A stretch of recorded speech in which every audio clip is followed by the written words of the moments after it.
আমি আল্লাহর গোলামির জন্য গোলামি করাটাই হলো তোর গুণ।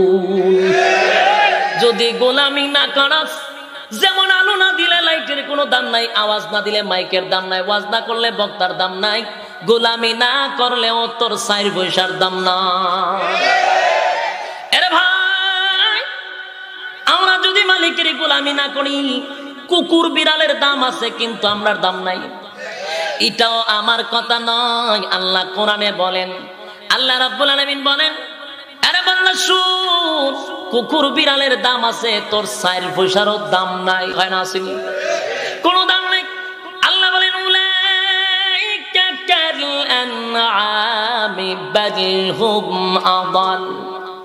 এখানে যদি উলাইকা কাল আনআম বলতো, মোটামুটি ভালো ছিল। আল্লাহ যেদ করে নাই, টোটালি উনি নিউট্রালে ছিল, একবারে সব ভালো হয়েছে না মন্দ হয়েছে না। এইভাবে চলে গেল প্রায় 40টা বছর। রাসূলের জীবনী কয় বছর? 63 বছর। জ্ঞানী মানুষ যারা, তারা দিলের কান লাগায় শুনেন, কথা মজা ভাইবেন। আর যারা বই চিন্তা করেন হুজুর সক্কাসার মারুন না করে, আমি তারারে বলবো যে আপনার কেলন লাগতো না, আপনি আগে বল বুঝেন, এরপরে বাড়ি দিয়েন, নাহলে ফিসেদা স্টাম না থাকার সম্ভাবনা বেশি। আলোচনা শোনার আগে ভূমিকাটা মনোযোগ দিবেন, তো সামনের আলোচনা বুঝতে সুবিধা হবে। আর আলোচনার মেইন ফাউন্ডেশন হলো ভূমিকা। এখান থেকে আলোচনাটা বোঝা যাবে কোন দিকে যাচ্ছে এবং কোন কারণে আলোচনাটা শুরু করতেছে, আপনি এখানেই বুঝবেন। এখানে যদি মনোযোগ না দেন, তো পরে তো খালি সক্কা স্যার খালি বাড়ি দেখবেন বেডে বলে, ঠিক না? মনোযোগ দেন, মনোযোগ দেন। সম্মানিত সুধী, রাসূল সাল্লাল্লাহু আলাইহি সাল্লাম 40টা বছর চুপ ছিলেন, আর হায়াতের জিন্দেগিতে দুনিয়াতে ছিলেন মাত্র 63 বছর। 63 বছরের মধ্যে উনি 40 বছর চুপ হইছে। ওহন প্রশ্ন জাগে যে 40 বছর উনি কথা বললেন না কেন? রসুল পাঠাইলেন, নবী পাঠাইলেন তো দাওয়াত দেওয়ার জন্যই, তো উনি দাওয়াতটা দিলেন না কেন? উনি চুপ থাকলেন কেন? আর টোটালে দাওয়াত দিছেন কয় বছর? 23 বছর।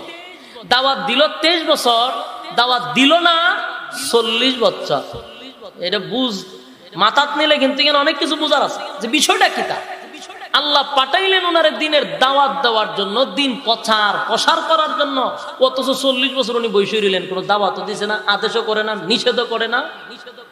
2 ভাগ সময় চলে গেছে দাওয়াত ছাড়া, আর 1 ভাগ দাওয়াত দিছে, ঠিক না? ঘটনাটা হইল, রাসূল যে কোনো কাজ করতেন এটা নিজের থেকে করতেন না। ভালো কাজ করলেও আল্লাহর পক্ষ থেকে করতেন, কোনো কিছু না করলেও আল্লাহর পক্ষ থেকে করতেন, ঠিক না? আদেশ করলো আল্লাহর পক্ষ থেকে, নিষেধ করলো আল্লাহর পক্ষ থেকে। ব্যক্তিগত একটা পাও সামনের দিকে বাড়ায় নাই। তো রাসূল সাল্লাল্লাহু আলাইহি সাল্লাম তো দাওয়াত দিলেন না 40 বছর। এই 40টা বছর গোটা মক্কা নগরীর মানুষের কাছে রাসূল কিন্তু খুব জনপ্রিয়তা অর্জন করছে। রাসূলের একটা মারাত্মক ভক্ত ছিল, সবাই রাসূলের ভক্ত। রাসূলের ব্যাপারে খারাপ ধারণা কারো নাই। সবাই এক বাক্যে বলে, আব্দুল্লাহর ছেলে মুহাম্মদের মতো ভালো মানুষ মক্কা নগরীতে আর নাই, গোটা পৃথিবীতে নাই। এই সার্টিফিকেট কিন্তু রাসূল 40 বছর পরে পাইছে। চতুর্দিকে খালি রাসূলের শোনা আমার শোনা আমার শোনা, কোন শত্রু বলতে নাই। আপনারা জানেন রাসূলের সবচেয়ে বড় শত্রু ছিল আবু জাহিল, আবু লাহাব, উতবা, উতাইবা, এরকম কিছু জাহান্নামের সিল মারা কিছু জাহান্নামে আছে, রাসূলের সবচেয়ে বড় শত্রু। এই শত্রুগুলাও একসময় রাসূলের বন্ধু ছিল, তারাও কিন্তু রাসূলকে মহব্বত করত। কোন সময়? 40 বছরের আগে। 40 বছরের দুশ্মন হয়েছে 40 বছর পরে। তো রাসূল 40 বছর পর্যন্ত আদেশ নাই, নিষেধ নাই। 40 বছর যখন পূর্ণ হয়েছে, গায়ে হেরার মধ্যে ওখানে যখন কোরআন আসছে, তখন আল্লাহর পক্ষ থেকে রাসূলের কাছে কিছু কর্মসূচি আসছে, যে আজকের থেকে আপনি আর চুপ থাকলে হবে না, এখন কিছু কাজ আছে। এই কাজের লাগে আমরা পাঠাইছিলাম। 40 বছর পূর্ণ হয়েছে, এখন কাজ করার সময় হয়েছে। আজকের থেকে আর বসে থাকবেন না, মানুষের কাছে আপনি গিয়া এই আমার কথাগুলি প্রচার প্রসার করবেন। আর আজকের থেকে আপনি খালি মোহাম্মদ না, এখন থেকে টাইটেল হইল মুহাম্মাদুর রাসূলুল্লাহ। জান আমি আপনাকে রাসূল বানাইলাম, এটা সমাজে প্রচার করেন। আর আমি যে এক আল্লাহ এটাও মানুষকে জানাই দেন। তার কিছু কারণ ছিল। তখনকার যুগে মানুষ ছিল মূর্তি পূজারী। এরা একজন খুদা দিয়া জীবন হইতো না, এরার অন্তত পক্ষে 300-400 খুদা লাগতো, এরপরও হয় না এরা। এই যুগে আল্লাহ রাসূলকে বলছেন, আপনি বলেন যে খুদা এতগুলি নাই, তা হইলো সব সৃষ্টি আর আমি হইলাম স্রষ্টা। তো রাসূল এরা এইভাবে বুঝাইছে, দেখো তোমরা যেডি করতেছ ওইটা তো একটা ফাইজলামি, নিজের আড্ডা বানায় এটারে খুদা কো, এটারে কো, ইতা হিতা, আসলে এগুলো স্রষ্টা, এগুলো সৃষ্টি। আর হেদের প্রভু তো তোমরা বানাইছ। যিনি বানায় ইনি হলেন প্রভু, ইনি হলেন স্রষ্টা, ঠিক না? আমরা যারা বানাইছে, যিনি বানাইছেন উনার গোলামি এমনি করব। আমরা যেটা বানাইছি এটার কি এর গোলামি? এটা তো আমার গোলামি করার কথা ছিল। তো তোমরা যে তোমাদেরকে সৃষ্টি করছে তার গোলামি করো। তখন কয় কেন? বলে আমি কেন এটা পরে বলবো, কারণ আমি তো মুহাম্মদ না, শুধু আমি মুহাম্মাদুর রাসূলুল্লাহ। আমার আল্লাহ খাতামেন নবিয়্যিন হিসাবে পাঠাইছেন, আমার পরে আর কোনো পয়গম্বর আসবে না, আমি তোমাদের জন্য শেষ রাসূল। সুবহানাল্লাহ। মানছে কয় ওইসে খাম, অতদিন তো ভালোই দেখছিলাম, আমরা সাথে চলছে, খাইছে, ঘুমাইছে, ব্যবসা বাণিজ্য করছে, বাচ্চা কাচ্চা আছে, বউ আছে। হঠাৎ করে বেড়া নিজের রাসূল দাবি করে, আবার কয় সব খুদা বাদ, এক খুদা মানতাম, সারছে গেছে, সব গেছে। বলে কিতা গেছে? মুহাম্মদ ক্ষতিগ্রস্ত হয়ে গেছে। নাউজুবিল্লাহ হইতে কিতা কষ্ট হয়নি আপনারা? রাসূল বলে ক্ষতিগ্রস্ত হয়ে গেছে গা। কতদিন পরে কয়? 40 বছর পরে কয়, এর আগে কয় না। 40 বছর পরে কয় উনি ক্ষতিগ্রস্ত হয়ে গেছে। কেন? কয় এতদিন ভালোই আছি। বলে কেন ভালো আছি? বলে এতদিন দিতা কইছে না। সুদ খাইছি ওপেন, আমরা কইছে না যে সুদ খাইও না। ঘুষ খাইছি, আমরা কইছে না ঘুষ খাইও না। জেনা করছি পালাক্রমে, দর্শন করছি, কইছে না যে দর্শন কইরো না। ওহন্দি সব কামে খালি বাধা দেয়। মুহাম্মদ ক্ষতিগ্রস্ত হইছে। নাউজুবিল্লাহ। সিস্টেমটা কিন্তু এখনো আছে, আপনি দেখতেন ঠান্ডা মাথায়। মসজিদের ইমাম খুব ভালো, খুব ভালো, খুব ভালো। হুজুর দেশি মুরগের রান, সামনের টাকাইবেন না পিছের টাকাইবেন, খাওয়াইলো। হুজুর বুনা খাইবেন না ঝুল দিয়া খাইবেন, খাওয়াইলো। গরু না খাসি, খাওয়াইলো। সব খাওয়াইয়া টাওয়াইয়া হুজুরে আবার 500-1000 টাকা দিয়া ফিটটা মর্যা দেয়া হুজুর দোয়া করেন। ইমাম কত বালা, ইমামের খুব প্রশংসা। কিন্তু যেদিনই মিম্বরে বয়া ইমামে সুদের বিরুদ্ধে ওয়াজ শুরু করছে, গেছে সব গেছে, ইমাম সব শেষ। ঠিক নেই? কখন কয় ইমাম রে না, গত কিছুদিন আগে আমি মুরগের রান ফিসেরটা সামনে টাকা হয়েছি, 500 টাকা নতুন দিছি, খালি চস করছে। এই টাকাটা ইমাম সাহেবকে দিলাম, পকেটটা আমার সামনে ঢুকাইলো, ফিটটা মধ্যে একটা মুসা দিয়া দিলাম, মাজায়া দিলাম। হুজুর মিম্বরে বইই দিয়ে এখন আমার ব্যাপারে কথা কয়, আমার টেকাও হুজুরের পকেটে হনে লড়ে সরে। হুজুরের ক্ষতিগ্রস্ত গেছে গাড়ি, হুজুর আর থাকতো না, গ্রামও শেষ। আমার উপরে আড্ডা লাইছে, তার গ্রামও থাকবো কেমনে?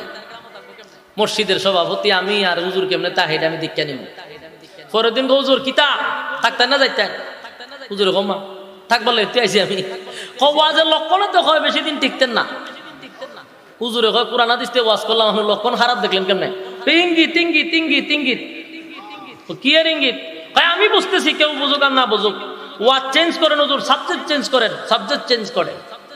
ইমাম সাহেব কয় আমার এই বিষয়টা নিয়ে বাবা দরকার, এই সাবজেক্ট বাদ দিছে। পরের দিন শুরু করছে বেনামাজির বিরুদ্ধে ওয়াজ। এখন প্রথম খাতারে আছেন বেনামাজি, রাখো হুজুর গেছে গেছে গেছে গেছে, চাকরিও গেছে হুজুরের, আর কোনো ওয়াজ নাই। হুজুরে জানে আমরা নামাজ পড়ি না, কেমনি ওয়াজটা করলো? আমরা তো মসজিদে তাহন আর মরণ এক কতই, হুজুর কি আর কোনো ওয়াজ পাইছি না? পরের দিন কে হুজুর থাকতে না যাইতেন? বলে কেরে? আপনি জানেন আমরা নামাজ পড়ি না, কিন্তু এরপরে আমরা দেখি আপনি এই কামটা করছেন, এর দ্বারা বোঝা যায় আপনি থাকতেন না বেশি দিন। ইমাম সাহেব কি মুসিবত বললাম, আচ্ছা এই সাবজেক্টও বাদ। পরের দিন ইমাম সাহেব গিয়ে দুর্নীতির বিরুদ্ধে ওয়াজ শুরু করে দিছে। যারা বাঁশের রডের বদলা বাঁশ দাও, এগুলা করা ঠিক না, মানুষের হক নষ্ট করা ঠিক না, যখন ওয়াজ শুরু করছে এলাকার কিছু নেতা হয় হুজুর গেছে গেছে গেছে। হুজুর থাকতো না যাইতো? হুজুর যাইতো গা। কেরে? হুজুরে জানে কত কিছুদিন আগে ফুলের তোলে আমি বাঁশ দিছিলাম, মনে হুজুরে দেখছে। হুজুর কি আর ওয়াজ পাইছি না? এই পরিস্থিতিটা শুরু হয়েছে আজকে সারা বাংলাদেশে। যদি আপনি আপনি জাহান্নামের একেবারে 7 তবক জমিনের নিচে গিয়া যদি ডুব দিয়া ওয়াজ করেন, হুজুর আজকের কলজাটা একবারে জুড়াই গেছে, চোখে পানি হয়েছে হুজুর, আপনার মতো হুজুর আর এই বছরের ভিতরে দেখছি না। আবার একটা উড়াল দেয় 7 আসমানের উপরে জাঙ্গাই কেন কিছু গুরান হুজুর খুব বালা, কিন্তু দুনো জাহানো না গেছে তুমি মাঝখানের ওয়াজ করেন, হুজুর গেছে গেছে গেছে। এইলা আমাদের হালাত। ঠিক কইল ঠিক, না কইল ঠিক, কথা বুঝছেন? ঠিক তেমনি ভাবে তারাও কয়, আহারে মোহাম্মদ রে খুব ভালো কইতাম, আগে যদি ভালো খানা রাখতাম মোহাম্মদ রে দিয়া খাইতাম, মোহাম্মদের কাছ থেকে পরামর্শ করতাম, টাকা নিয়ে আমানত দিতাম, কিন্তু মোহাম্মদ উল্টা পাল্টা কয় কি, মোহাম্মদ ক্ষতিগ্রস্ত হয়ে গেছে। এই হলো অপবাদ, খুব খেয়াল করবেন। এখন এরা কয় মোহাম্মদ ক্ষতিগ্রস্ত হয়ে গেছে, গ্রামে গঞ্জে সবার কানে কানে গিয়ে খবর হচ্ছে, সবাই একই কথা কয়, আহা লোকটা ভালো ছিল, ভালো মানুষ ছিল, ভালো বুদ্ধিজীবী ছিল, কথা সুন্দর ছিল, আচরণ ভালো, কিন্তু ইদানিং একেবারেই ক্ষতিগ্রস্ত হয়ে গেছে, বাপদাদাদের ধর্মের মধ্যে সুনকালি মারতেছে। আচ্ছা, রাসূল তো শুনতে আছে মানুষ নাকি ক্ষতিগ্রস্ত হয়ে গেছে, নষ্ট হয়ে গেছে, ধ্বংস হয়ে গেছে, এগুলো বলতেছে, কিন্তু ওনার ঘরের মানুষ হয়ে কি কথা বলে যে মোহাম্মদ তুমি কিন্তু ধ্বংস হয়ে গেছো। তো রাসূল কান্না শুরু করছে, চোখের পানি ছাইরা দিয়ে একসময় কান্দতেছে, বইয়া বইয়া। কান্দে কেন? আল্লাহ জিগায় কান্দেন কেন? হাবিব কেন কানলেন? কান্নার কারণটা কি একটু জানতে পারি? কিসের জন্য আপনি কান্দেন? আপনার চোখে কেন পানি গো নবী? আপনার তো কান্নার কথা নয়, এত ব্যথা আপনার কিসের? কেন কান্দেন? আল্লাহ রাব্বুল আলামিন তার বন্ধু হাবিবে জিজ্ঞাসা করে, আপনি কান্দেন কেন? আল্লাহর নবী বলেন, হাবিব, আল্লাহর নবী বলেন, মালিক আমি কেন কান্দি আপনারও কিন্তু জানার বাকি নাই, তারপরও কেন জিগান? জিগানোর কিছু কারণ থাকে। মনে করেন আপনার 2টা ছেলে ঝগড়া লাগছে, ছোট বাচ্চারা একটা টাস করে মাইরা দেয়, দেখছেন এরকম?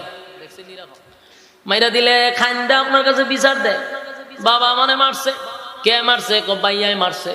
আপনি কিন্তু দাঁড়ায়া দেখছেন বড়রা জেরে মারছে, এরপর আপনি জিগান তোমারে কে মারছে? কথা হয় না? আপনি নিজেই দেখছেন বড় ছেলে ছোটটারে মারছে, আর আপনার কাছে বিচার দিতে আসলে আপনি বলেন, বলো তোমারে কে মারছে? তখন হ্যাঁ, কিন্তু আপনারে কয় না যে আপনি তো দাঁড়ায়া দেখছেনই কেডা মারছে, আমার জিগান করে। কি কথা কি জিগা? হেও কয় ভাইয়া মারছে। এখন প্রশ্ন হলো, দেখার পরও কেন জিজ্ঞাসা করলেন? কারণ আপনার ছেলের জবান থেকে শুনলে আপনার ভালো লাগে। কথা কর না? আল্লাহ ডাক দিয়ে বলেন, হাবিব আমি কিন্তু দেখছি গো, আমি কিন্তু জানি আপনারে কে আঘাত দিছে, কিসের জন্য কান্দেন গো নবী, আমি দেখছি, আমি জানি। তারপরও আপনি হাবিবরে জিজ্ঞাসা করি, আপনি নবী বললে যে আমি আল্লাহর ভালো লাগে। আল্লাহর নবী বলেন, মালিক আমার কান্নার কারণ হলো আপনি আমার বিশেষ একটা দায়িত্ব দিয়া দুনিয়ার জমিনে পাঠাইলেন। 40টা বছর আমাকে চুপ থাকার কথা বললেন, আমি চুপ থাকলাম। 40 বছর পরে আমাকে কর্মসূচি দিলেন, আমার পালন করতে হবে। তাই আমি আমার কাজ নিয়ে মাঠে ময়দানে নামলাম, আমার মিশন বাস্তবায়ন করতে হবে। কিন্তু এই কাজ করতে গিয়া কত বাধা, কত হামলা, কত মামলা, কত অপবাদ, কত ধরনের বিশ্রী কথা শুনতে হয়। আমার কষ্ট লাগে না? আপনার দিল প্রচার করতে গিয়া মাবুদ কত মায়ের খাই, কত কথা শুনে আমার কষ্ট লাগে না? কষ্ট লাগে গো। আমার ঘরের মানুষ আমারে বলে আমি নাকি ক্ষতিগ্রস্ত, আমি নাকি ধ্বংস হয়ে গেছি। আরে মালিক, যেই মানুষগুলো আমার বিরুদ্ধে কথা বলে রে মালিক, তারা আমার বাবার মতো, আমার মায়ের মতো। কারণ আমার মাও নাই, বাবাও নাই। এই পৃথিবীতে আমার মা নাই, বাবা নাই, কেউ নাই, দাদাও নাই। আমার আপন বলতে যদি কেউ থাকে, আমার চাচা চাচি আছে, কিন্তু আমার ঘরের চাচি আমারে বলে আমি নাকি পাগলই হয়ে গেছি। আমার এই জন্য কষ্ট লাগছে, আমার ভিতরে আঘাত লাগছে, আমি সহ্য করতে পারি নাই, তাই নীরবে নীরবে কান্দি। আমার বিচার দেওয়ার কোনো জায়গা না। আশেপাশে কোনো কোয়েল আছে? কোয়েল থাকলে এটা 1 মাইল দূরে না। এর যুবক ভাই কথাগুলি দিলের কান লাগায় শুনেন। আল্লাহর হাবিব চোখের পানি গুলো ছেড়ে দিয়া কান্দে। আল্লাহ আবার নবীরে সান্ত্বনা দিতেছে, শুনেন। নবীরে সান্ত্বনা দিয়া কয়, হাবিব আপনারে ক্ষতিগ্রস্ত, আপনি ধ্বংস হয়ে গেছেন, মক্কা নগরীর মানুষ আপনাকে বলা শুরু করছে। আমি আল্লাহ একটা সূরা কমপ্লিট আপনার কাছে নাজিল করে দেই। এই সূরাটা দিয়া বেঈমানদেরকে আপনি বলবেন, ওই সমস্ত বেঈমানদেরকে বলবেন এই সূরা দিয়া যেন তারা মাফ দেয়। মাফ দিলেই বোঝা যাবে কে ক্ষতিগ্রস্ত আর কে লাভবান। এই মর্মে আল্লাহ রাব্বুল আলামিন নবীরে সান্ত্বনা দেওয়ার জন্য, অপবাদের প্রতিবাদ করার জন্য সূরা আসর তখন নাজিল করে দেয়। এটা হলো সূরার শানে নজুল। শানে নজুল যারা না বুঝেন, আমি আরেকটু ভাঙা বুঝাইয়া দিই। এটারে কয় প্রেক্ষাপট, অবস্থান। কোন পরিপ্রেক্ষিতে নাজিল হয়েছে, নাজিলের অবস্থানটাকে বলা হয় তাফসীরের ভাষায় শানে নজুল। এই সূরাটা এই কারণে নাজিল হয়েছে, মক্কা নগরীর মানুষ যখন বলতে লাগলো মুহাম্মদ ক্ষতিগ্রস্ত, মুহাম্মদ ক্ষতিগ্রস্ত, আল্লাহ সূরা নাজিল করে বলেন, নবী গো তাদেরকে বলবেন সূরা দিয়া যেন মাপ দেয়। এটা একটা স্কেল স্বরূপ সূরাটা নাজিল করছে। স্কেল বুঝেননি? মাপ দে দেয়, এটারে কি কন? স্কেলই কন। স্কেল হলো সোজা, এটা দিয়া মাপ দেয়। বাঁকা হইলে সোজা হয়, ঠিক নেই? এই সূরা আসর হলো একটা স্কেল, মাপ দেওয়ার পিতা। আমি আল্লাহ রাব্বুল আলামিন সূরা নাজিল করে তাদেরকে বলে দিলাম এই সূরা দিয়া মাপ দে। আমার নবী ক্ষতিগ্রস্ত না তোরা ক্ষতিগ্রস্ত, এই সূরা দিয়া মাপ দিলেই বোঝা যাবে। এখানে যারা বৈশা ওয়াজ শুনতেছেন, যদি মোনাজাত পর্যন্ত ধৈর্য থাকে, তাহলে আজকের মাহফিলে আপনাকেও আমি সূরা দিয়া মাপ দিব। এখানে তাইকে আপনিও বুঝবেন আপনি লাভবান না ক্ষতিগ্রস্ত। এখানে থেকে বুঝা যাবেন ইনশাআল্লাহ। মাপ দেওয়ার সিস্টেমটা শিখাইয়া দিব, আপনি এখানে বসেই মাপ দিবেন। দিলে আপনি সাথে সাথে রেজাল্ট পাইবেন যে আপনি লাভবান হয়েছেন না ক্ষতিগ্রস্ত। আল্লাহ রাব্বুল আলামিন সূরা আসর নাজিল করে গোটা পৃথিবীর মানুষকে একটা স্কেল দিছে, কিয়ামত পর্যন্ত সমস্ত আনেওয়ালা মুহাম্মদীরা এই সূরা দিয়া মাপ দিবে। মাপ দেওয়ার সাথে সাথে নিজেই বুঝবে, হায় রে আমি লাভবান হইলাম না ক্ষতিগ্রস্ত হয়ে গেলাম। আল্লাহ রাব্বুল আলামিন বলেন, হাবিব সূরা আসর দিয়া মাপ দিতে বলেন গো। এই সূরাটা নাজিল করে আমার আল্লাহ সর্বপ্রথম একটা কসম করছে। কসম করছে কয়টা?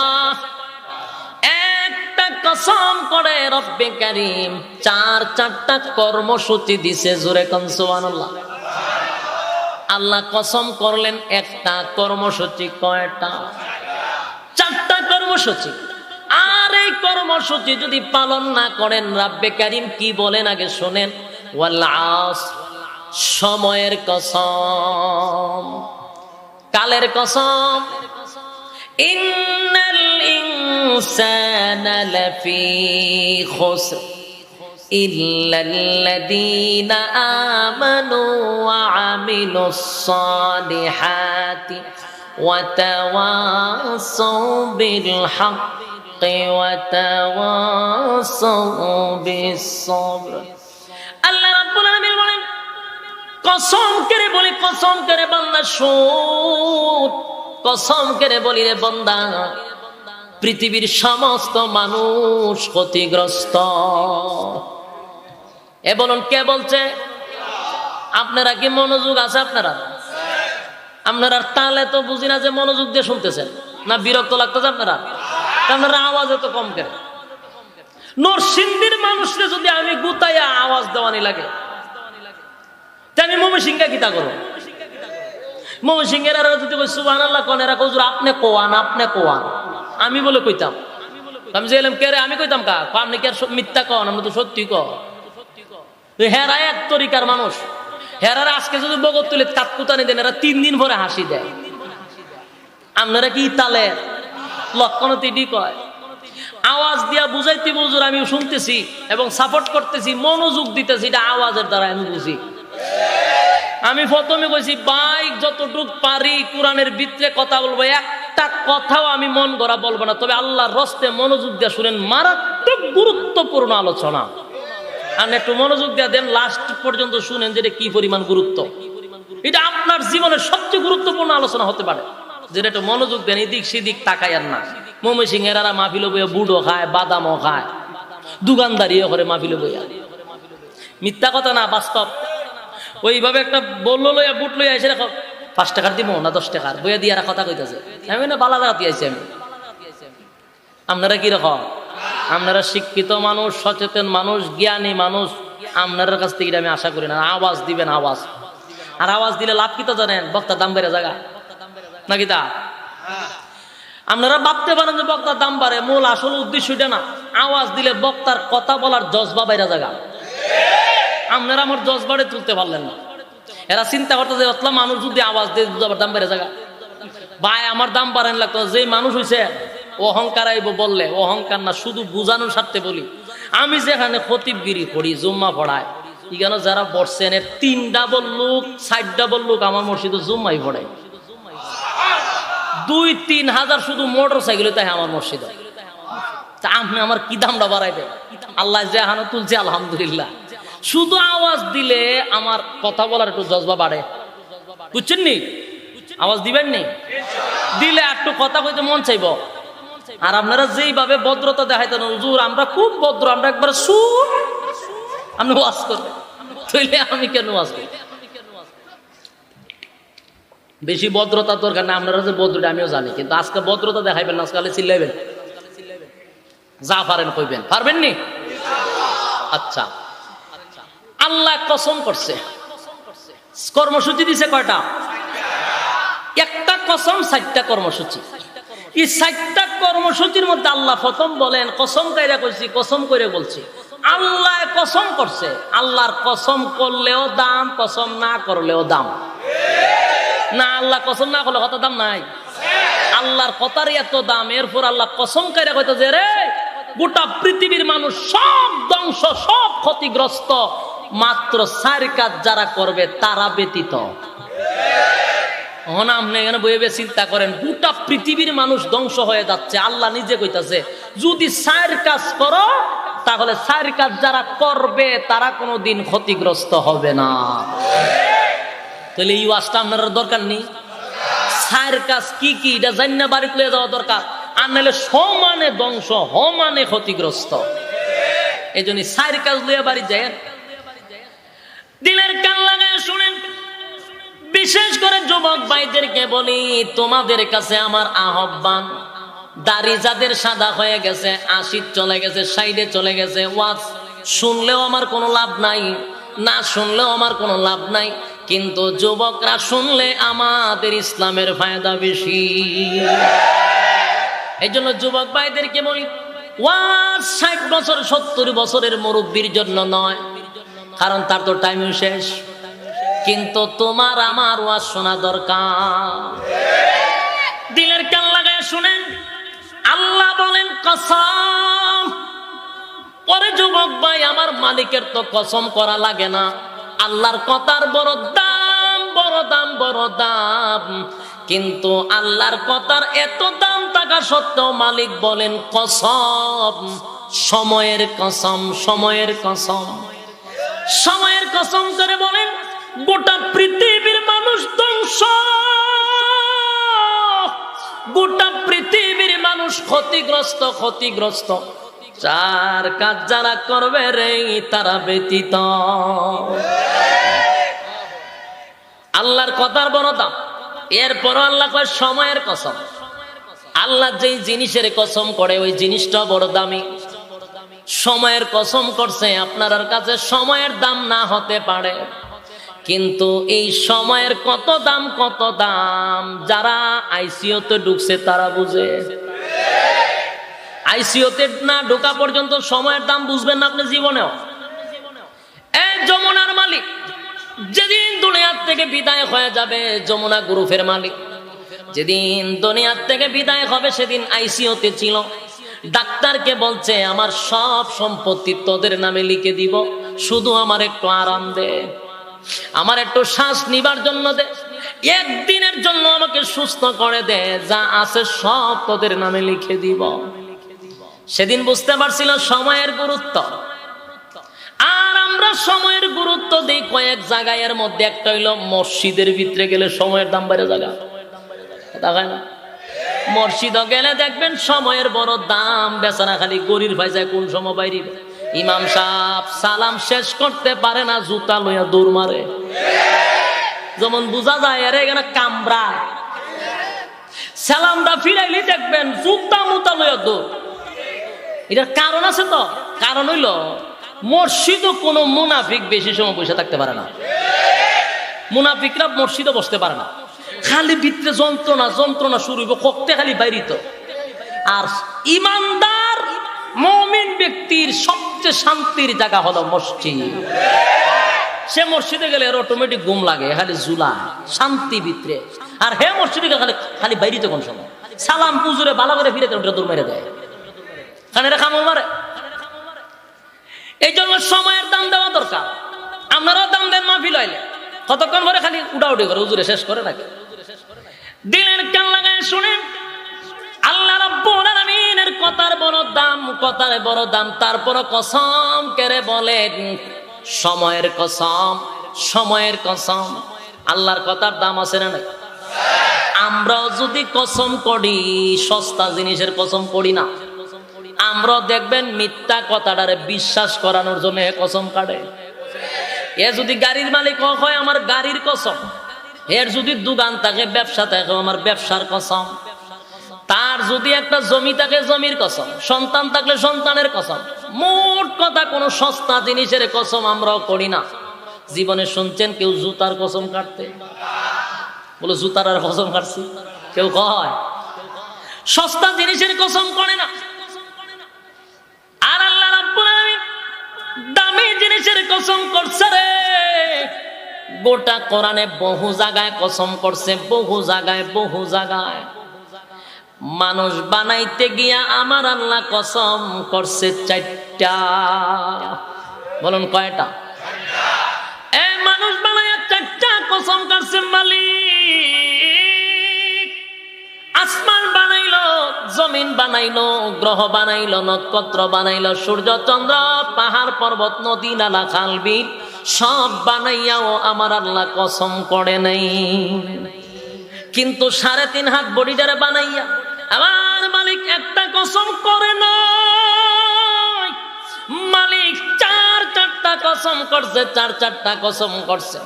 অথচ আসমান কয়টা? আসমান কয়টা? জমিন কয়টা?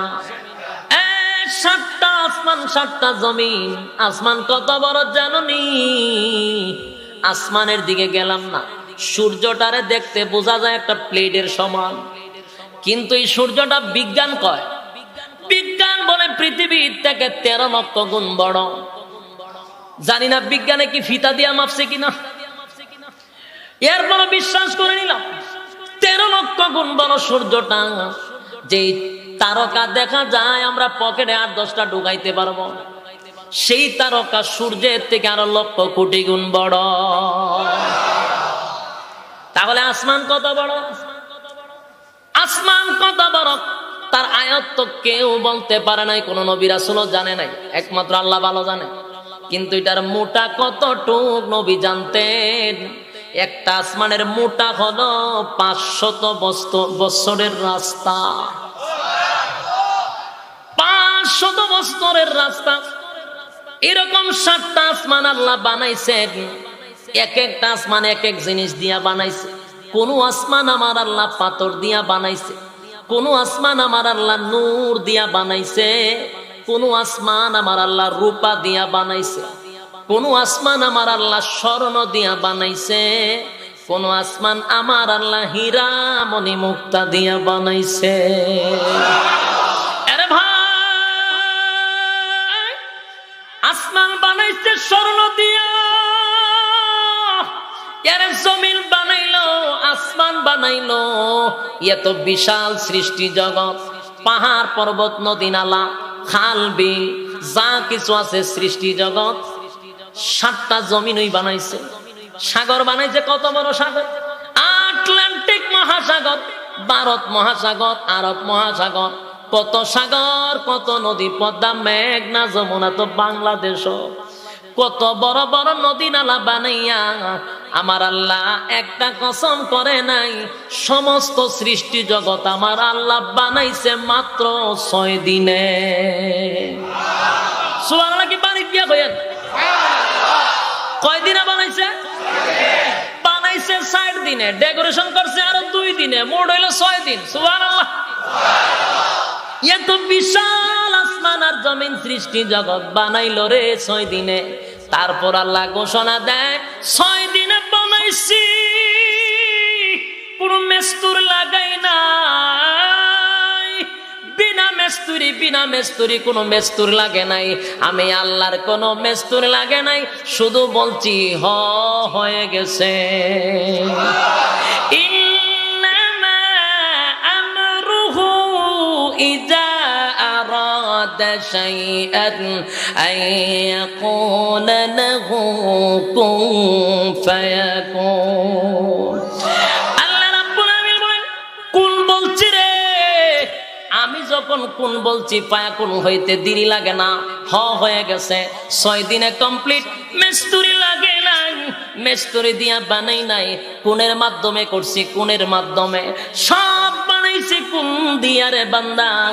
কিন্তু আশ্চর্য বিষয় হলো মানুষ মাত্র 3.5 হাত। কয় হাত?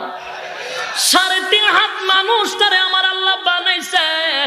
6 দিনে নয়, 6 মাসেও নয়, 300 দিন লাগাইয়া, 10 মাস 10 দিন লাগাইয়া আমার আল্লাহ বানাইছে। তাও কোনের দ্বারা নয়, আমার আল্লাহ বলেন গলার থেকে নিয়া পায়ের তলা পর্যন্ত বানাইছি মেস্তুরি দিয়া। যুবক ভাই, পায়ের তলার থেকে নিয়া গলা পর্যন্ত বানাইছি মেস্তুরি দিয়া। আর বান্দার কুদরতি, বান্দার মাথাটা আমি আল্লাহর কুদরতি হাত দ্বারা নিজের হাতে বান্দার চক্ষুটা আমি বানায়া দিছি, হাত দিয়া নাকটা বানাইছি, হাত দিয়া মুখটা বানাইছি, আমি আল্লাহর কুদরতি হাত দিয়া মাথাটা বানাইছি, আমি আল্লাহর হাত দ্বারা বান্দারে মায়া কইরা আমি বান্দার চেহারাটা বানাইছি। কোন দ্বারা বানাই নাই, মেস্তুরি দিয়া বানাই নাই, আমি আল্লাহর কুদরতি হাত দ্বারা বান্দা তোরে মহব্বত কইরা বানাইছি। আরে ভাই, দিনের কান লাগায় শোনেন গো, রব্বে কারীম আপনি আর আমারে কোনের দ্বারা বানাইলো না, 6 দিনে বানাইলো না, 6 মাসে বানাইলো না, 300 দিন 10 মাস 10 দিন লাগায়া বানাইছে। তাও মালিকে নিজের কুদরতি হাত দ্বারা বানাইছে। এত সুন্দর করে বানাইলো, আপনারা কি মনে করলেন অযথা বানাইছে? অকারণে বানাইছে। রব্বে কারীম বলেন, আমি আল্লাহ রাব্বুল আলামিন এত সুন্দর করে বানাইয়া বান্দারে বিশ্ববাসীরে জানায়া দিলাম। আমি স্পষ্টভাবে বিশ্ববাসীরে জানায়া দিছি, এমনে জানাইছি না, 4-4টা কসম কাইরা জানাইছি, তোর থেকে সুন্দর আমি কোনো মাখলুক বানাই নাই। একটা জবান বন্ধ রাখবেন না, আল্লাহু আকবার। রব্বে কারীম বলে, বান্দা আমি মালিক গোটা পৃথিবীর মানুষকে জানায়া দিছি, এমনে জানাই নাই, আমি আল্লাহর কথার এমনি দাম। কিন্তু বান্দারে আমি চারটা কসম করে বলছি, তোর থেকে সুন্দর কাউরে বানাই নাই। কসমের মধ্যে দুইটা কসম হলো ফলের কসম, দুইটা কসম হলো ফলের, আর দুইটা কসম হলো গিয়া স্থানের কসম। আল্লাহ রাব্বুল আলামিন বলেন ওয়াত্তিন ওয়াজ্জাইতুন ওয়াতুর সিনিন ওয়াহাযাল বালাদিল আমিন। আল্লাহ বলেন তিন ফলের কসম। জৈতুন ফলের কসম, এই হলো দুইটা ফল। ওয়াতুর সিনিনা মানে সিনাই পর্বতের কসম। ওয়াহাযাল বালাদিল আমিন মানে পবিত্র মক্কা নগরীর কসম। দুইটা ফলের কসম, দুইটা স্থানের কসম করে আল্লাহ রাব্বুল আলামিন পরের অংশে বলেন লাকাদ খালাকনাল ইনসানা ফি আহসানি তাকওয়িম। চারটা কসম করে আল্লাহ বলেন, চারটা কসম করে বলেন বান্দারে আমি তোর থেকে সুন্দর কাউরে বানাই নাই, তোর থেকে সুন্দর কাউরে বানাই নাই, বড় সুন্দর করে বানাইছি। বানাইয়া চারটা কসম করছি, কসম কইয়া সবাইরে বলে দিছি যা দেখো সৌন্দর্য আমি মানুষের চেয়ে সুন্দর বানাই নাই, আমি মানুষের চেয়ে সুন্দর বানাই নাই। ফেরেশতারে বানাইছি কোণের দ্বারা হাত লাগাইছি না, জিন জাতিরে হাত লাগাইছি না, কিন্তু মানুষ রে আমি কুদরতি হাত দ্বারা বানাইছি। এখন প্রশ্ন হলো এত সুন্দর করে বানাইয়া আমার মালিক কি অযথায় আমরা বানাইছে? নিষ্প্রয়োজনে। আমার যদি ধারণা হয় আল্লাহ আমরা খাওয়ানোর লাগিয়া, ঘুমাইবার লাগিয়া, রাজনীতি করার লাগিয়া, দুর্নীতি করার লাগিয়া আমরা ভাড়াইছে, ভুল হবে। আল্লাহ কোরআনে বলেন, আমার কথা না। আল্লাহ বলেন আফাহাসিবতুম আন্নামা খালাকনাকুম আবাসান ওয়া আন্নাকুম ইলাইনা লা তুরজাউন। আল্লাহ রাব্বুল আলামিন বলেন, আবার শব্দ দিয়া বলেন বান্দা কখনো না, আমি আল্লাহ অযথা বানাই নাই, নিষ্প্রয়োজনে বানাই নাই। বান্দা তুই যদি মনে করস আমি তোরে অযথা বানাইছি, অকারণে বানাইছি, তাহলে ভুল ধারণা বান্দা। একটা মানুষ বাজার থেকে ঘর থেকে বাহির হইলে অযথা ঘর থেকে বাহির হয় না। মাহফিল আসেন অযথা আসেন নাই। প্রত্যেকটা মানুষ তার কদম পালানোর আগে অবশ্যই তার উদ্দেশ্য আছে। আর আমি আল্লাহ তোরে বানাইছি উদ্দেশ্য ছাড়া, এটা ভুল ধারণা। এবার আসুন আল্লাহর উদ্দেশ্য কি? রাব্বি কারীম বলেন আমার উদ্দেশ্য আছে।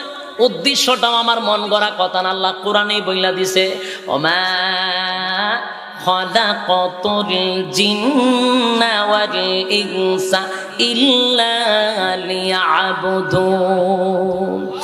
আল্লাহ রাব্বুল আলামিন বলেন বান্দা শোন, আমি আল্লাহ তোরে বানাইছি অযথা নয়।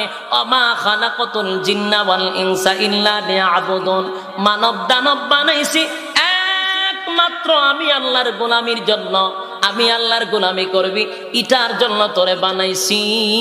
ভাইরা আমার দিলের কান লাগায় একটু শুনবেন আর মনের দিল দিয়া কথাগুলি বুঝবেন। লাইট লাগাইছেন আলো দেওয়ার জন্য, কথা কয় না? এই আলো দেওয়া হলো লাইটের গুণ। বলুন আলো দেওয়া কি? লাইটের গুণ। মাইক লাগাইছেন আওয়াজ দেওয়ার জন্য, আওয়াজ দেওয়াটা হলো মাইকের গুণ। বক্তা আনছেন ওয়াজ করার লাগিয়া, ওয়াজ করা হলো বক্তার গুণ। এখন যদি কেউ বাল্ব লাগাইছে, লাইট লাগাইছে, আলো দেয় না, বলুন এটার 4 পয়সার কোনো দাম আছে? এটার কোনো দাম আছে? মাইক লাগাইছেন আওয়াজের লাগিয়া, যদি আওয়াজ না দেয় 4 পয়সার দাম আছে। বক্তা আনছেন ওয়াজ করাইতে, বক্তায় যদি ওইটা ঘুমায়, বক্তার 4 পয়সার দাম আছে? যা খাওয়াইছে সব বাইকিরা লাগবে। ও যে দেশি মুরগের রান খাওয়াইছি, কিন্তু হুজুর গরুর গোশত খাওয়াইছি, ওয়াজ করার লাগি আনছি, ওয়াজ করা হইল আপনার গুণ, ওয়াজ যদি না করেন আপনার বক্তার 4 পয়সার দাম নাই। কথা হয় না? ঠিক তেমনি ভাবে রব্বি কারীম বলে, বান্দারে আমি আল্লাহ মানুষ বানাইছি আমি আল্লাহর গোলামির জন্য, আমি আল্লাহর গোলামির জন্য। গোলামি করাটাই হলো তোর গুণ। যদি গোলামি না করাস, যেমন আলো না দিলে লাইটের কোনো দাম নাই, আওয়াজ না দিলে মাইকের দাম নাই, ওয়াজ না করলে বক্তার দাম নাই, গোলামি না করলেও তোর 4 পয়সার দাম নাই। আরে ভাই, আমরা যদি মালিকের গোলামি না করি, কুকুর বিড়ালের দাম আছে কিন্তু আমরার দাম নাই। এটাও আমার কথা নয়, আল্লাহ কোরআনে বলেন, আল্লাহ রাব্বুল আলামিন বলেন, আরে বান্দা শুন, কুকুর বিড়ালের দাম আছে, তোর 4 পয়সারও দাম নাই। হয় না? আসেনি? কোনো দাম নাই। আল্লাহ বলেন, উলাইকা কাল আনআমি বাল হুম আদাল। এখানে যদি উলাইকা কাল আনআম বলতো, মোটামুটি ভালো ছিল। আল্লাহ যদি কইতো চতুষ্পদ জানোয়ারের মতো, তোরার কুত্তা বিলাই সমান, এই কথা বলে চলতো। আল্লাহ কিন্তু সমান বলে না, আল্লাহ বলেন বালহুম আদাল, তোরা কুকুর বিড়ালের চেয়েও আরো নিকৃষ্ট। কোন সময়? আল্লাহ যেই কাজের জন্য বানাইছে সেই কাজ না করলে কুকুর বিড়ালের চেয়েও নিকৃষ্ট, ঠিক কিনা? আর বান্দা যদি তার গুণ প্রকাশ করে, তাহলে সুদ তোর সম্মান আর মর্যাদা ফেরেশতাদের চেয়েও বেশি। ফেরেশতা গুনাহ করে না, গুনাহ কি জিনিস ফেরেশতা বুঝে না, কিন্তু আল্লাহ বলেন বান্দারে, ফেরেশতা গুনাহ করে না, গুনাহ কি জিনিস বুঝে না, গুনার স্বাদও জানে না, এরপরও আমি আল্লাহ তোরে ফেরেশতাদের চেয়েও দামি বানাইছি। তার দাম বেশি। তুই শুধু আমার গোলামি কর, আমি আল্লাহ ওয়াদা দিলাম রে, তামাম পৃথিবীর সমস্ত মাখলুকাত আমি আল্লাহ তোর গোলাম বানায়া দিব। কিন্তু তুই করবি আমার গোলামি, আমি আল্লাহ সমস্ত মাখলুককে বলবো তোর গোলামি করার জন্য। তাহলে যে গুণের জন্য বানানো হয়েছে সেই গুণ যদি আদায় করি, আল্লাহ বলেন ওয়ালা তাহিনু ওয়ালা তাহজানু ওয়া আনতুমুল আ'লাউনা ইন কুনতুম মুমিনিন। আল্লাহ রাব্বুল আলামিন বলেন, তাহলে তোমরা সাকসেস হইবা, তোমরা সফল। যদি তোমরা মুমিন হও, তোমরা সফল হইবা, সব কাজে তোমরা ফার্স্ট। সুবহানাল্লাহ। ভাইরা আমার, আল্লাহ রাব্বুল আলামিন বলে, বান্দা শুন, তোরে বানাইছি গোলামির জন্য, আর গোলামি করবি দুনিয়াতে। কোথায়? দুনিয়াটা হলো গোলামির জায়গা। তোরে পাঠাইছি ব্যবসার জন্য, ব্যবসা করবি দুনিয়ায়। তোরে পাঠাইছি বিজনেস করার জন্য, করবি দুনিয়ায়, আর বুক করবি পরকালে। বলুন, বুক করবে কোথায়? আরামায়েশ করবে পরকালে, ব্যবসা করবে এখানে। যেমন আমরা বিদেশ গেলে কেন যাই? টাকা কামাই, দেশ আইয়া আমরা টেঙের উপরে টেং তুল্লা খাই। ঠিক তেমনি ভাবে রব্বি কারীম বলেন, এই দুনিয়াতে পাঠাইছি তোরে ব্যবসার জন্য, আর ব্যবসা করার জন্য পাঠাইছি। ব্যবসা কইরা পরকালে আইসা তুই বুক করবি। এই যুবক ভাই, কথাগুলি মনোযোগ দেন। আল্লাহ রাব্বুল আলামিন সূরা আসরের শুরুতে বলেন ওয়াল আস, মানে সময়ের কসম। সময়ের কসম করে 4টা কর্মসূচি দিল। আর আমরা সূরাটা নাজিল করার অবস্থানটা বলছি, এখানে আল্লাহ একটা কথা উল্লেখ করছে, উল্লেখটা হলো লাভ আর লস। ইয়াদ আসেনি? কথা হয় না? এখানে লাভ একটা শব্দ আছে, লস একটা শব্দ আছে, ক্ষতিগ্রস্ত। আল্লাহ কয়েন মাইপা দেখ কে লাভবান, সে ক্ষতিগ্রস্ত। এখন আমি আপনাদেরকে বলবো, লাভ বলতে কি বুঝলেন আর লস বলতে কি বুঝলেন? আল্লাহ বা কি বুঝাইল, বুঝার দরকার আছে। লাভ বলতে লস বলতে কি বুঝলেন? নরসিংদীর বাইরা বলুন, ব্যবসা করতে গেলে কি লাগে? পুঁজি লাগে, এটা কি সবাই কইতে পারুন না? ব্যবসা করতে গেলে পুঁজি লাগে, পুঁজি লাগে ব্যবসা করতে। পুঁজি দিয়া ব্যবসা শুরু করলেন, আপনার পুঁজি যদি ঠিক থাকে আর মুনাফা যা সেটা লাভ না লস? লাভ। আবার কেউ যদি দেখা যায় পুঁজিও শেষ, মুনাফাও আসলো না, ব্যবসায় লাভবান না ক্ষতিগ্রস্ত? সহজে বুঝতে পারছেন? এখন আসেন আলোচনায়। আল্লাহ বলেন তোরে বানাইছি গোলামির জন্য, ইয়াদ আছে? তোরে বানাইছি গোলামির জন্য, গোলামি করার জন্য দুনিয়ায় আসতে হয়। দুনিয়া তো পাঠাইছি, আর একটা ব্যবসার জন্য পাঠাইছি। ব্যবসা করতে গেলে কি লাগে? পুঁজি লাগে। আল্লাহ বলেন সেই পুঁজিটাও দিলাম। এটা কোন পুঁজি? আল্লাহ বলেন ওয়াল্লাস, সময়ের কসম, এই সময়টাই হলো তোর জীবন পুঁজির ব্যবসা। এখন বুঝতে পারছেন সময় কোন সময়? কথা হয় না। এ ভাই, দিলের কান লাগায়া শুনেন, আলোচনার একেবারে শেষ প্রান্তে চলে আসছে। এখন মূল বিষয়টা বোঝার পালা। এতক্ষণ আমি আপনাদেরকে বিভিন্ন সাইড থেকে বোঝাই আনছি যেন সহজে মাথায় ঢুকে। আমি যে বললাম লাভ বলতে কি বুঝলেন, আর লস বলতে কি বুঝলেন, আর সময় বলতে কি বুঝলেন? আল্লাহ রাব্বুল আলামিন বলেন পাঠাইলাম গোলামির জন্য, পাঠাইলাম ব্যবসার জন্য। ব্যবসা করতে পুঁজি লাগে, পুঁজি দিলাম। এই পুঁজির কসম কারলাম, ওয়াল আস, সময়ের কসম, এই সময়টাই হলো তোর জীবন পুঁজির ব্যবসার কসম। এটা হায়াতের কসম। এরে ভাই, এখানে যদি কারো বৎসর হয় 50 বৎসর, তাহলে আপনার বুঝে নিতে হবে আপনার 50 বছরের কসম করছে আল্লাহ। কারো যদি 60 বছর হয় তাহলে 60 বছরের কসম করছে আল্লাহ। কারো যদি 80 বছর হয় রে, 80 বছরের কসম করছেন আল্লাহ। 30 বছর হইলে 30 বছরের কসম করছে আল্লাহ। মোট কথা হলো প্রত্যেকই ব্যবসা করার জন্য একটা পুঁজি দিছে, পুঁজিটার নাম হলো হায়াত। খুব ভালো করে কথাগুলি দিলের কান লাগান।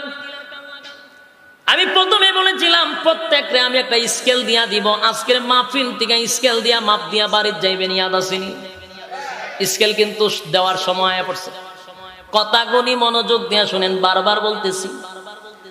আল্লাহ রাব্বুল আলামিন বলেন সময়টা হলো তোর হায়াত। বলুন হায়াত আমাদের পুঁজি বেশি না কম? আমাদের হায়াত পুঁজি কিন্তু খুব কম।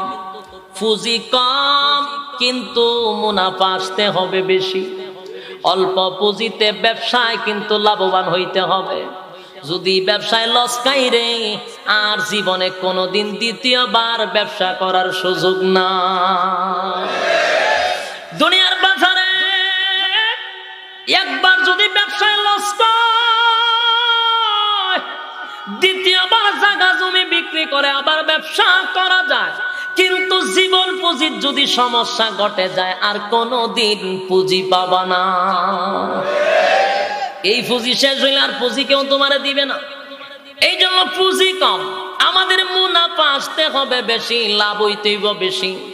এই ব্যবসায় লস খাইলে জীবনের জন্য শেষ, আর কোনোদিন লাভবান হওয়া সম্ভব না। এই জন্য আমার যুবক ভাইরা, আমি আপনাদেরকে স্কেল দিচ্ছি। স্কেলটা হলো, আজকে আপনি এই মাহফিলে বসে একটা মাপ দেন। আপনার বয়সটা যদি 30 বছর হয়, বর্তমান প্রেক্ষাপটের কথা বলি, এখনকার জেনারেশনের কথা বলি, আমরা যদি একটা গড় মিলায়া দেখি, বর্তমান জেনারেশন 60-এর উপরে বাঁচে না। কথা কয় না? আমরা বাপ দাদারা বাঁচতো 80 বছর 100 বছর, কিন্তু আমাদের জেনারেশন সব শেষের কোটা হলো 50। উপরে যদি যায় টাইনা 60, এর উপরে যাবে না, কোনোদিনও যাওয়া সম্ভব না। বলবেন কেমনে জানেন? বলে গড় মিলাইছি। আগের মুরব্বীরা 80-60 যাইতো, কারণ গুনাহ ছিল না, হায়াত বেশি ছিল। আমরার গুনাহ বেশি, হায়াত কম। আর আমি বলছি আপনাদেরকে 60-50, কসম খোদার 60-50ও যায় না। 40 হইলেই দেখা যায় প্যারালাইসিস হয়ে গেছে, 40 হইলেই দেখা যায় হার্ট ব্লক হয়ে গেছে, আর না হয় কিডনি গেছে গা 2টা। একটা না একটা সমস্যা দেখাইয়া আস্তে আস্তে 40-45 বছরের যুবকটা মারা যায়। কথা হয় না? হঠাৎ দেখবেন হার্ট ব্লক, স্ট্রোক করছে। স্ট্রোক আগের তাসিনী রোগ, হঠাৎ স্ট্রোক কইরালা। বুঝা গেল তোমারে আল্লাহ 70 পর্যন্ত নেয় নাই, 60 পর্যন্ত নেয় নাই, 50ও নেয় নাই। আমাদের পুঁজি কিন্তু সীমিত, ব্যবসা কিন্তু করতে হবে অসীম। যুবক ভাইরা আমার, এবার আসুন স্কেল। এখানে যাদের বয়স 40, যাদের বয়স 30, এখানে বসে একটা মাপ দিয়া দেখেন তো, জীবন পুঁজির ব্যবসায় আপনি লাভবান না ক্ষতিগ্রস্ত? মাপ দিয়া দেখেন। যাদের 30 বছর মনে করেন আর আপনার 30 বছর আছে, তাহলে পুঁজি গেল 50% চলে গেছে। এখন পুঁজি 50% চলে গেছে, আর পুঁজি আছে 50%। বলুন আপনি জীবন পুঁজির ব্যবসায় লাভবান না ক্ষতিগ্রস্ত? আমরা কিন্তু ব্যবসায় লস খাই বলাইছি, ব্যবসায় কিন্তু লস।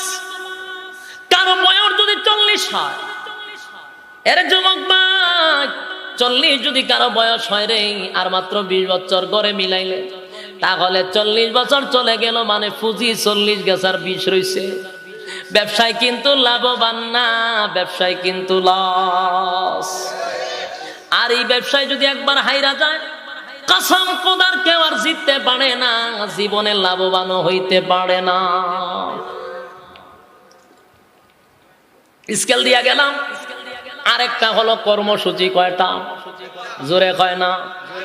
4টা কর্মসূচি। এই 4টা কর্মসূচি আল্লাহ বলে, কসম একটা 4টা কর্মসূচি। পৃথিবীর সব মানুষ ক্ষতিগ্রস্ত, শুধু 4 কাজওয়ালারা ব্যতীত। তাহলে শেষ কথা হলো, আমরা 4টা কাজ করলে আমরা ধ্বংস না, আমরা ক্ষতিগ্রস্ত হব না। 4 কাজ আমাদের ভিতরে আছে কি নাই, এই মাহফিলে বসে আপনি নিজে নিজে টের পাইবেন। আপনি নিজে নিজেই বুঝবেন 4টা কাজ আমার ভিতরে আছে কি নাই। কথা এখন পাইবেন নি? আলোচনার শেষ প্রান্তে আমরা এখন বুঝবো 4টা জিনিস আমাদের ভিতরে আছে কি নাই। আল্লাহ বলেন, ওয়াল আসর, সময়ের কসম, ইন্নাল ইনসানা লাফি খুসর ইল্লাল্লাযীনা আমানু ওয়া আমিলুস সালিহাত ওয়া তাওয়াসাউ বিল হাক্কি ওয়া তাওয়াসাউ বিস সাবর। আল্লাহ রাব্বুল আলামিন বলেন, কসম, পৃথিবীর সব মানুষ ক্ষতিগ্রস্ত, শুধু 4 কাজ যারা করবে তারা ব্যতীত। 4 কাজের মধ্যে 1 নাম্বার কাজ হলো, যারা 1 নাম্বার কাজ হলো ঈমান। বলুন 1 নাম্বার কাজ কি? 1 নাম্বার কাজ হলো ঈমান। এখন যদি আমি প্যান্ডেলের ভিতরে বলি ঈমান কারে কয়, ঈমান কারে কয়, আলেম ওলামারা বাদে অনেক পাবলিক জিজ্ঞাসা করলে লজ্জা পাবে। ঈমান কারে কয় এটি জানে না, কথা হয় না। ঈমান কারে কয় এটাই অনেকে জানেন না। তাই আমি বলবো, ঈমান জানাটা কি নফল না সুন্নত না ফরজ? ঈমান জানা ফরজ, কিন্তু এখানে অধিকাংশ যুবকরা ঈমান কারে কয় জানে না। কিন্তু এরা যদি জিগান ভারতের নায়কের নাম কয়, এক সুবে হইয়া ফেলাই দিব। নায়িকার নাম কয় সব কইব। এরা যদি কোন ক্রিকেট খেলার সব প্লেয়ারের নাম কয় একটা একটা করে কইয়া দিব। কিন্তু ঈমান কারে কয় সে জানে না, অথচ দাবি করে মুসলমান। কথা হয় না?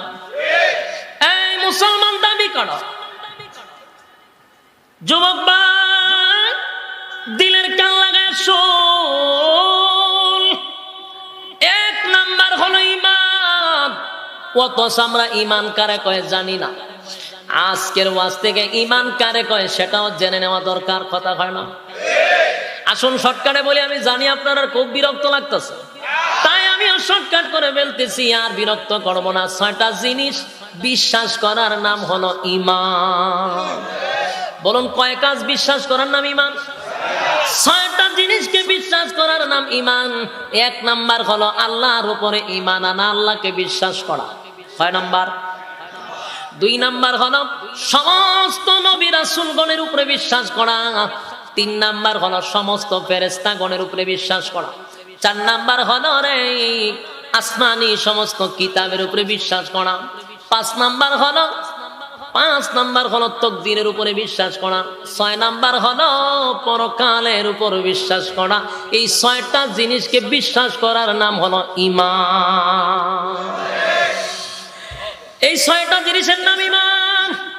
আর আল্লাহ রাব্বুল আলামিন বলেন চারটা কাজ যাদের ভিতরে থাকবে তারা ক্ষতিগ্রস্ত হবে না, চারটা যার ভিতরে থাকবে না সে ক্ষতিগ্রস্ত। চারটার মধ্যে একটা হলো ঈমান, দুই নাম্বার হলো নেকামল। নেকামল বদামল না নেকামল? নেকামল যাদের বয়স 40-50, নিজে নিজে হিসাব মিলান 50 বছরের ভিতরে নেকামল বেশি না বদামল বেশি, হিসাব মিলাইলেই বুঝবেন লাভবান না ক্ষতিগ্রস্ত। শেষ কথা হলো এক নাম্বার ঈমান, দুই নাম্বার নেকামল, তিন নাম্বার হলো হক কথা। হক কথা কিন্তু মধু হয় না, তিতা হয়। হক কথা কিন্তু তিতা, এটা মজা লাগে না, শুনলি তুমি কথা কয় না। কিন্তু এই তিতা কথাটা মানুষের কান পর্যন্ত পৌঁছায়া দিতে হবে। আর হক কথা বলতে গেলে মানুষ বিরক্ত হয়, প্রয়োজনে মাইরও খাওয়া লাগতে পারে। এই জন্য আল্লাহ বলেন হক কথা বলতে হয়, দাওয়াত দিতে হবে, মানুষের কাছে প্রচার প্রসার করতে হবে। কয় নাম্বার গেল? তিন নাম্বার। চার নাম্বারটা হলো ধৈর্য। চার নাম্বারটা কি? ধৈর্য। এখন প্রশ্ন হলো ধৈর্য কেন শেষে রাখলো? বলে যার ভিতরে ধৈর্য থাকবে তিনটা কাজ সেই করতে পারবে। সুবহানাল্লাহ। আল্লাহ সর্বপ্রথম কি বলেন? কসম খোদার, আল্লাহ কসম করে সময়ের। চার কাজ যার ভিতরে থাকবে তারা ক্ষতিগ্রস্ত হবে না, আনালে সব ধ্বংস। এখন এক নাম্বার হলো ঈমান আসেনি দেখবেন, দুই নাম্বার নেকামল আসেনি দেখবেন, তিন নাম্বার হলো হক কথা বলার অভ্যাস আসেনি দেখবেন, চার নাম্বার হলো ধৈর্য। কথা বুঝতেছেন নি? এই চারটা জিনিসের নামই হলো কর্মসূচি আল্লাহ দিয়া দিছে। এটি পালন করো তাহলে তোমরা সাকসেস, আর না হয় সবই ধ্বংস। আমি তো যদি এখন পাল্লায় মাপ দেই দেখা যাবে আমরা বেশিরভাগই মানুষ ধ্বংসের দিকে আছে। বেশিরভাগ মানুষ ধ্বংস, লাভবান খুব কম, নেকামল কম, আমরার কাছে বদামল বেশি। ঠিক নেই? যুবক ভাইরা আমার, শেষ কথাটাই বলতে চাই, আজকের মাহফিল থেকে যে কথাগুলি শুনলাম সবগুলি বালিশের সঙ্গে মাথা লাগাইয়া, সব কথাগুলি বালিশের সঙ্গে মাথা লাগায় চিন্তা করবেন। জীবন পুঁজির ব্যবসা দিয়া আমার মালিক দুনিয়ায় পাঠাইছে, পুঁজি কিন্তু কম, ব্যবসায় কিন্তু লাভবান হইতে হবে। ঠিক কিনা বলে? আল্লাহ সবাইকে বোঝার তৌফিক দান করুক, সকলে বলে আমিন। ভাইরা আমার, লম্বা সময় হোক, আপনারা তো কোন দূরে বসে রয়েছে, ধৈর্যের সাথে বসা। একটা মানুষ লড়েন নাই সরেন না, আর যারা লড়ছে এরা পানি টানি বদলাইতে গেছে, আমি বুঝি। কারণ বেশি সময় পানি তো আর রাখার জন্য বদলাই লাগে না, ডায়াবেটিস মাইবেটিস থাকতে পারে, গেছে ফসরা ফসব করেছে। এরপর আপনারা ধৈর্যের সাথে বসে আছেন মৌমাছির মতো। আল্লাহ আমাদের এই কথাগুলির উপরে বলনেওয়ালা শুননেওয়ালা উভয়কে সহি সহি আমল করার তৌফিক দান করুক, আমিন।